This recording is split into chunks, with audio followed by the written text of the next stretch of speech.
Hey guys, good afternoon and welcome to another episode of Costa Rica Real Estate and Investments with me, your host, Richard Beckson. This is episode 49. We're nearly at the Big 50.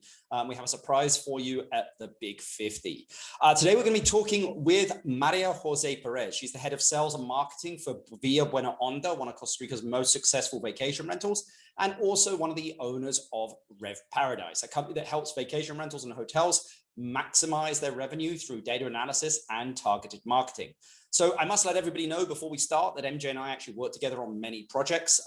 As I mentioned there, Via Buena Onda, I'm actually one of the owners of Via Buena Onda. So her and I have worked together for many years on maximizing the revenue here, where she's helped take the property to over 70% occupancy. And we continue to increase revenue via increased rates and, most important of all, great customer experience. So I thought it'd be great to get her on the podcast. She's a wealth of information and she can kind of talk about basically all of the secrets of the trade and get these across to any of you guys that are looking to get a vacation rental going. Remember, if you have any questions or you want to ask basically for future guests to join on or topics for me to discuss, feel free to comment away or email me info@investingcostarica.com and info@investingcostarica.com. You can place in the comments as well. And remember to subscribe, guys. Let's get straight into it. Good afternoon, MJ. How are you doing? Good. Thank you. I'm doing great. Awesome. How about you? Good. Thanks very much for taking the time to join us on the podcast. I did mention in the intro that you and I have worked together for many years, but I thought it imperative that we get you on here to discuss some of the secrets of vacation rentals and maximizing revenue, as I know you've been doing this for a very long time. Right.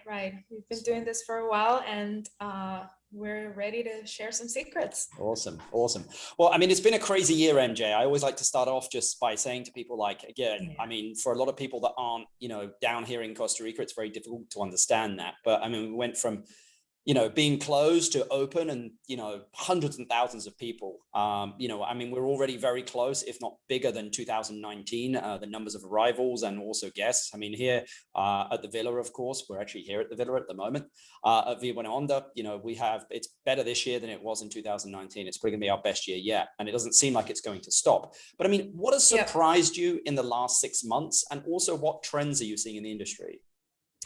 Yeah, well, I've noticed that there has been an increasing tendency to just travel with your own bubble, with your own family, with your own group, rent out a whole place just for you and your family. And I've also seen that clients have been have asked a lot about flexibility in their cancellation policies. And this seems to be a huge factor for actually booking a big property in the first place. So I've noticed that particularly. It's funny that you say that because I was reading an article this morning on Focusrite that came across my desk about like 7 out of 10 basically vacationers, people looking to take a vacation, are looking at the cancellation and flexibility of the cancellation policy when making a decision. So, I mean, and I think that also has a bit of an impact on Airbnb's its algorithm and your rankings on that front as well. Exactly. Apparently that might provide you with more visibility with clients. So there you go, guys. If you have your vacation rental on Airbnb and you have I would say a very strict cancellation policy, if you get a more flexible cancellation policy, you probably will get a few more bookings. But yeah, I mean, I think that's kind of the balance on that side of it. It's really difficult sometimes for a vacation rental because it's like one big property that to resell it last minute if someone cancels, you're constantly playing that game. Exactly. So, I mean, in your opinion, with all your experience, and I know that you've been in the industry for quite a lot of time. I mean, what's the number one ingredient for a great income generating property in your opinion?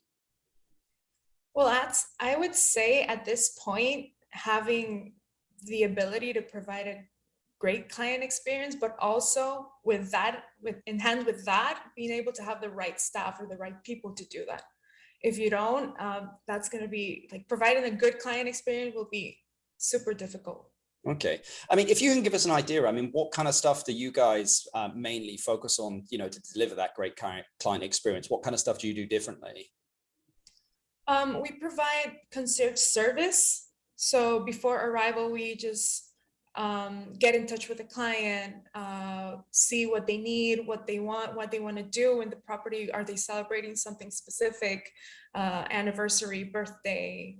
just a random trip to get away. So we try to get familiar with who the clients are, and of course their dietary restrictions, what they want to do, tours. So we want to get an idea of who the client is pretty much before they're here. I think that's great advice, because a lot of the time is like you sometimes don't even get to talk to people before they arrive. In typical vacation rentals, you just kind of turn up, here are the keys. Right. Whereas I think if you can tailor the experience, I think a lot of the properties that you work with it's very kind of, it's not just that you turn up the keys and that's it. I mean, there are actual staff at the properties, Exactly. like house moms, daily maid service, breakfast, that kind of stuff. So it's a bit of a different. I mean, you want to go to another country, you want to know that someone is going to be there to greet you in some country that you've never been to. So of course, you need the right people there. Yeah, definitely.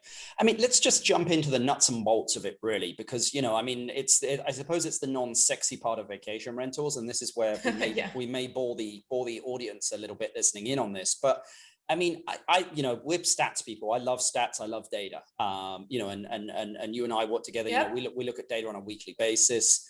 Actually, I think it's even more than that. But what are the stats or indicators that you look at that maybe you would say that other people don't?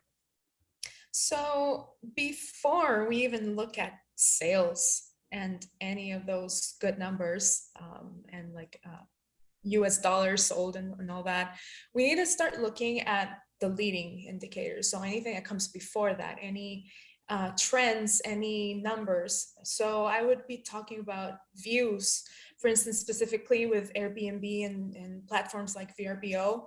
There is info there that you can take a look at to see how many views you're getting on your property.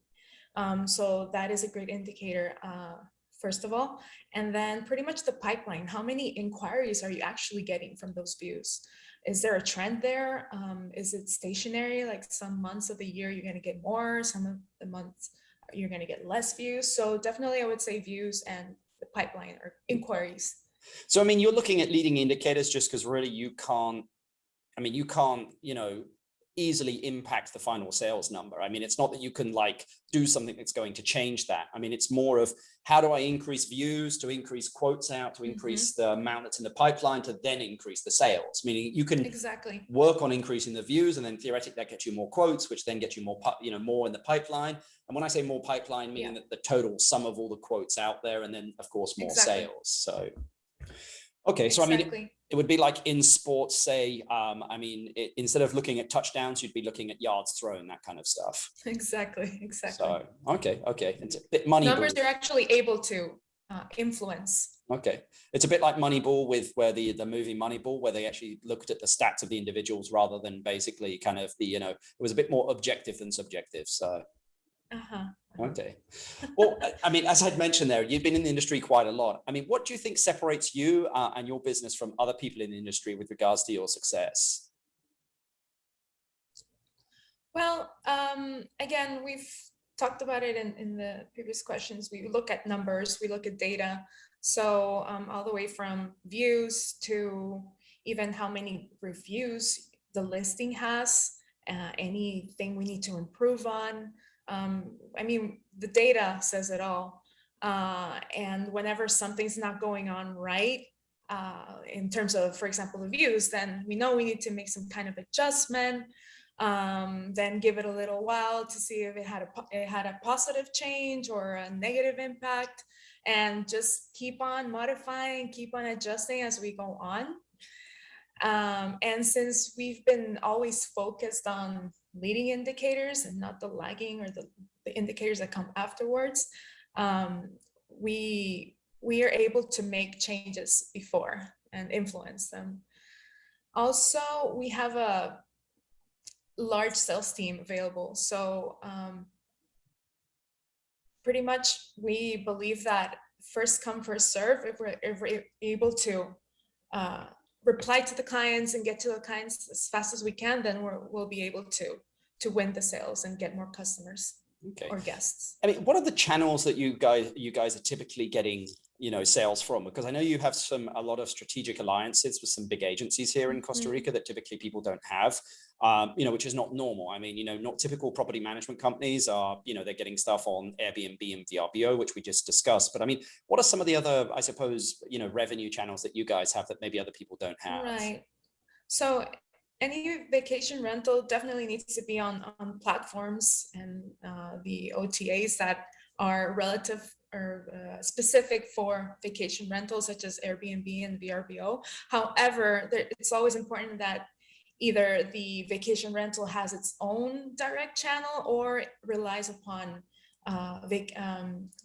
travel agencies. So one of our biggest partner is precisely Costa Rican Vacations. We got a lot of customers for them, and they also work with a bunch of clients that travel in groups. So that's always beneficial for the villa. I think something that you mentioned there, which is very smart, which I would suggest that anybody has their own website for the property as well, because a lot of people like to deal directly with the owners as well. They feel like they're in a little bit more control rather than a third party, because sometimes, again, if you have an issue on Airbnb, you can't pick up the telephone and speak to someone. Whereas if you go direct to the property and you have an issue, you're actually in contact with the individual. So, exactly. Let's talk rates a little bit, because I always get asked this question like, hey, how much do you think we can get per night for our vacation rental? How do you set rates for a property? I mean, what advice would you give to anybody about setting rates for their vacation rental? Well, I'd say before even looking at competition, I would say know what you have, know who you are, what you can provide, and just pretty much start by differentiating your property from the rest, differentiating the product. You need to set your own rates based on what you can offer and what your property is. So I would pretty much do that. Just seek to differentiate. When you mean differentiate, you mean stuff like, I don't know, house mom, including breakfast. Exactly. Meals, offering the option to have a bartender in the property. You have access to an event planner if you want to do something special for those for those guests that want to travel but also celebrate a special occasion. So having access to all of that will definitely help you differentiate. Yeah, it sounds like what you're suggesting though there, for a lot of people that own their vacation rental here in Costa Rica, that's a lot of moving parts. I mean, if I just bought a property down here, I'm not going to want to take that on. That's a lot of work. But also with my knowledge as well, property management companies don't really offer that level of service. So it sounds like something that you're offering here is a little bit more unique, because it has that kind of travel agency concierge service, that whole full experience from start to finish with the client. Again, we have the staff, we have the people that know the area, the place, we have the contacts. So that's, again, the key point, in my opinion. Yeah, I agree. I mean, a lot of people constantly ask me about investing in a vacation rental, how much can I make, etc. But what advice would you give to someone that's potentially looking to invest in a vacation rental in property in Costa Rica? Well, you need to, if you're going to invest in a vacation rental property, first you need to know what your goals are and make sure they're realistic. So how much you think you're going to sell, how much you plan on selling, on reservations per month. Once you have a clear view or understanding of these goals, I would find a vacation rental that adjusts to those goals. And of course, if you're actually looking to make revenue, then you need to find a vacation rental that is adjusted to that. Okay. Yeah, I mean, I think you make a good point there, because typically, vacation rental companies, depending on where they are in Costa Rica, are charging, anywhere from 20% to 40%. But I'm yet to find a property management company here that has a sliding scale, meaning the more that I don't know, you make, the more that they make, it's kind of more of a win-win environment, because typically it's they may take 20% of all revenue coming in. Yeah. But I really like win-win scenarios, so I'm always scratching my head trying to find those kind of things. So it's just amazing that, again, there's property management and then there's revenue maximization. The two things are completely different, And it sounds like what you do more of is more of like the revenue maximization rather than the property management side. Exactly. Again, revenue will be the deciding factor to make your investment worth it, in my opinion. I agree. I mean, a lot of people now are looking to build. If they've listened to the last podcast that we had there with Rebecca Clower, they'll see that, there's not tons of inventory available. So a lot of people are buying land and also building. I mean, what do you think are the features or amenities that are going to make your vacation rental stand out? Because you will be competing with other vacation rentals.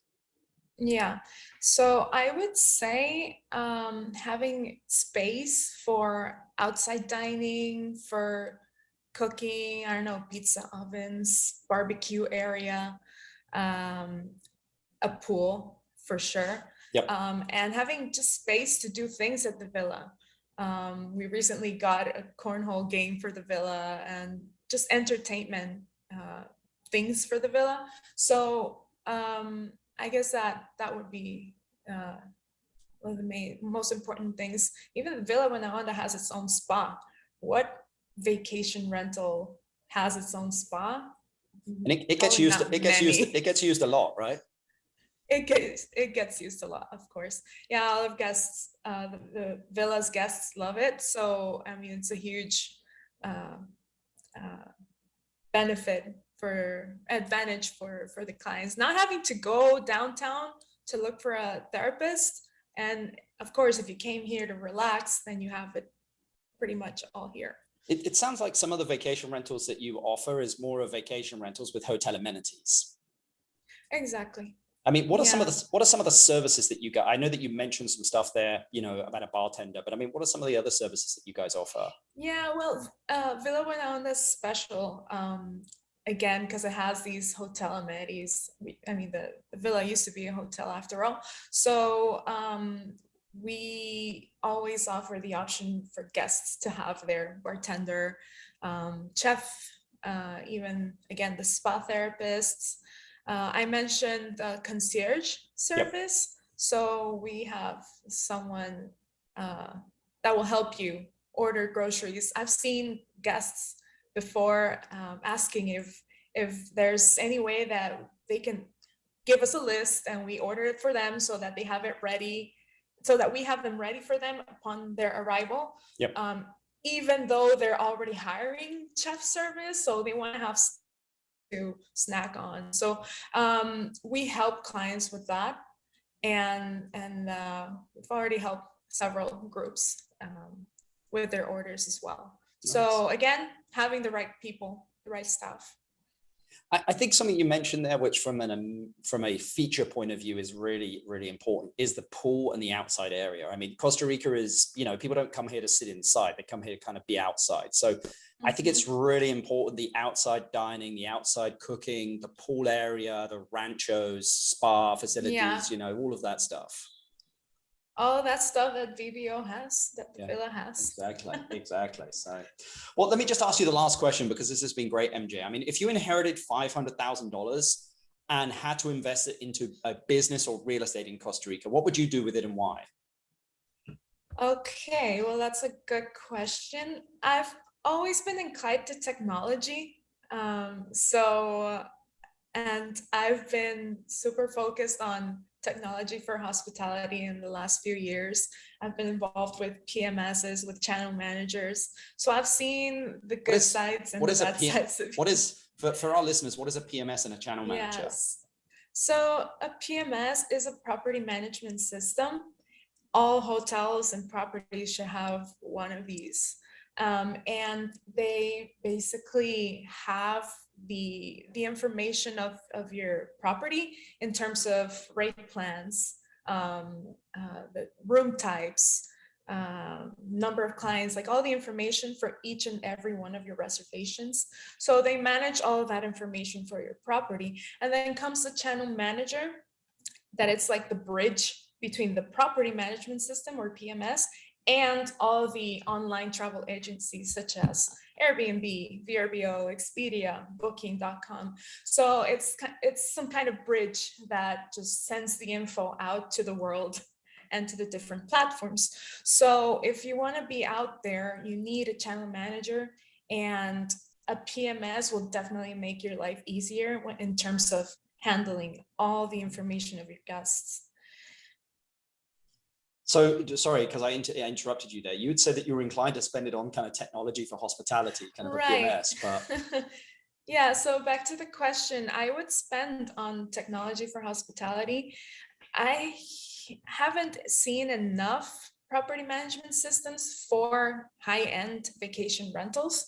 So I guess that I would invest in either in creating a PMS specifically for high-end vacation rentals, where everything can be customized and the guest can have some kind of client interface to make their special requests on meals, on dietary restrictions, spa, therapy, or decorations they want for as a surprise for their husband who is celebrating 40 years in Costa Rica. So have a bartender for X amount of hours, all that stuff, all that good stuff to make a trip memorable. Like have a PMS for that specifically, but for high-end vacation rentals, I'd say.